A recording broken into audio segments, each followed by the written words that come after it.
everyone, this is Rachel and I'm here with another process video.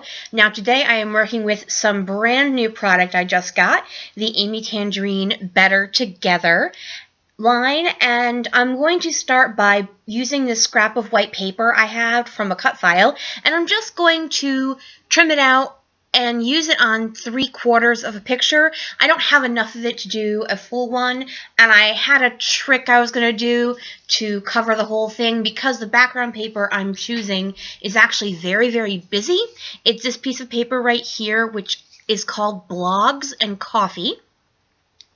Now, even though it is very busy, and there actually is quite a bit going on in the photograph, even though we're just posing, it's a lot of different people, I'm using that white paper, and then I'm going to use another part of this cut apart to kind of create a barrier between the pattern paper and my photo. Sorry, lost track of the words halfway through the sentence there. Anyway, okay, so I'm going to go ahead and cut apart this piece of cut aparts, and this one is called Each and Every, and I was so sad. The back side of this is a tone-on-tone blue diagonal stripe. It was so hard for me not to use that as a full sheet, but I liked so many of these cut aparts that I didn't really want to lose that. Now I'm going to use this tone-on-tone blue watercolor piece, and I really love this rainbow watercolor piece, but with the background being so busy, there's just absolutely no way I can use it. Now, I cut off this little cut apart that I'm sure is supposed to be meant for journaling, but I'm just going to tuck it behind my photo, and that's going to be what I'm going to use to block off the other part of my photo from the paper. Now, as I said, I tried to use that rainbow part, but it's just too much. But what I do is I take a little bit off of the top row of cut aparts and use the other side that is the diagonal stripe as another layering piece right below that blue on blue tone.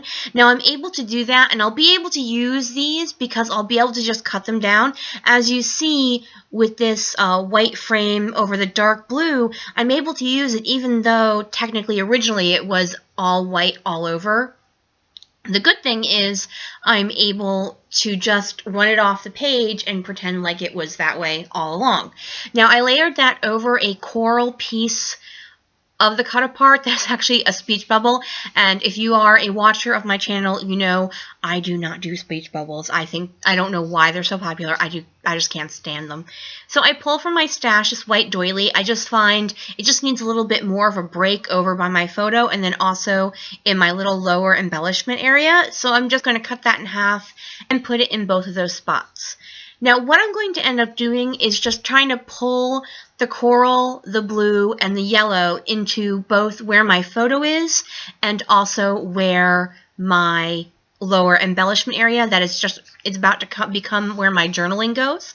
I pull out this sticker from the Amy Tangerine sticker book. Now this is the only embellishment I bought to go with this line. I just bought 5 pieces of paper and then the sticker book. There's a lot of different stickers in there, and I just really didn't need anything else. I've got enough just generic embellishments that I'm not going to have a problem finding things to go with this. Now, another cut apart I pulled out was that Today Was, and that was the same thing. It's from the top part that I'd cut off, but I'm able to tuck that behind, and it totally makes it seem like it was absolutely meant to be that way. Now I'm going to put with Tim Holtz Mini Alphas, Today Was Pepe's 80th. It was my grandfather's 80th birthday. I originally started with the Simple Stories Mini Alphas, but they were too large, so I switched to the Tim Holtz, and I cut that out because I'm working off about 6 sheets of those Tim Holtz stickers, so it just was going to take way too long. So here's my title, which is Let's Celebrate, and I used an arrow sticker from that Amy Tangerine sticker pack. And I'm using some Adorn thickers, and those, I want to say they came with maybe Maggie Holmes confetti. I think that's where they came out with. I have a couple packages of those. I like those a lot. So I'm just talking about how we posed for this family photo at the end of my grandfather's surprise party, because it was a surprise party for him. He was very surprised. He's a low-key guy, so this was a big surprise for him. And as you can see, I did add those yellow stickers in both by my photo and also down by where my journaling is. And I'm also adding this ampersand. Now, Jen Hadfield, in her newest collection, came out with a package of ampersand stickers, and it's just 3 sheets of ampersands. It's so awesome. And now I'm adding 3 cork glitter hearts, and this is from the C'est La Vie by Pink Paislee collection. And the last thing I'm going to do before I give you guys some close-ups is I'm going to add some mist in white from Delusions and then in gold from Heidi Swapp.